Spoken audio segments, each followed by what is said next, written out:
Bonjour à tous, aujourd'hui je vais vous présenter l'outil de coupe dynamique dans ZW3D. Donc un outil très utile pour aller voir des zones non visibles d'une pièce ou d'un assemblage.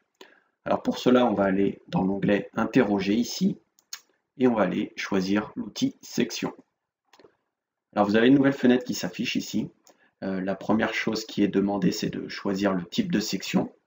Donc section par plan, par tranche avec 2 plans, par 3 plans, section par boîte, ou enfin section avec profil. On va revenir sur la première option, section par plan. Donc ici, on nous demande donc de choisir le nom d'une vue qui va être créée par la suite. Ensuite, on nous demande de sélectionner le plan sur lequel on va s'appuyer pour faire notre coupe. Donc ZW3D en sélectionne un par défaut. Donc, vous pouvez cliquer sur les autres boutons ici.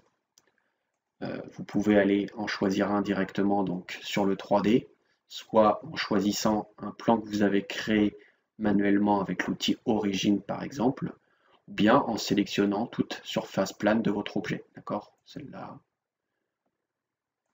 ou celle-ci par exemple. Ensuite, vous avez une valeur de décalage que vous pouvez modifier manuellement. Vous pouvez également aller tirer directement ici sur le repère, d'accord?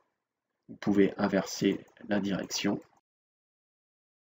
Ensuite, eh bien, vous avez différentes options au niveau de l'affichage, soit donc on cache la partie coupée, ou bien modèle filaire.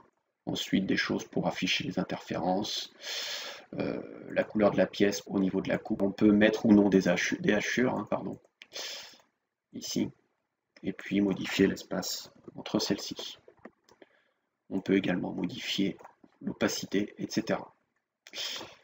Ensuite, quand on fait notre coupe, eh bien, on peut aussi afficher les courbes de section. On peut également changer la couleur. Et on peut également insérer une origine et des courbes de section au niveau de la coupe que l'on va faire. Et enfin, donc ça c'est plus pour les assemblages, eh bien, on peut exclure des composants. Donc une fois qu'on a fait notre coupe ici, eh bien, on va faire valider. Voilà. Ensuite, on a un bouton ici qui permet d'activer ou non la coupe faite, d'accord? Sachant que vous retrouvez ensuite les sections que vous avez faites dans le troisième onglet à gauche ici, Gestion des vues. Donc vous retrouvez votre section ici. Donc si vous faites un double clic sur votre section, vous retournez dessus. Ensuite, si vous faites un clic droit, eh bien vous pouvez redéfinir votre section. Et cette fois-ci, on va créer une origine et une courbe de section. Je valide. Je vais cacher mon solide pour que vous vous rendiez compte. Voilà. Alors, je réaffiche le solide. Et je vais revenir donc sur l'outil section. Et je vais vous montrer l'option par profil qui nécessite donc de créer un profil. Alors par exemple, via une esquisse. Par exemple, dans ce plan-là. Alors il faut absolument que votre profil soit fermé.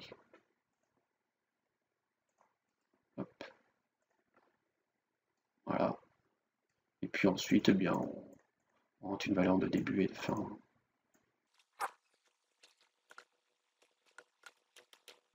Voilà, j'en ai fini donc pour l'outil coupe dynamique. Merci à vous et à bientôt sur une prochaine vidéo.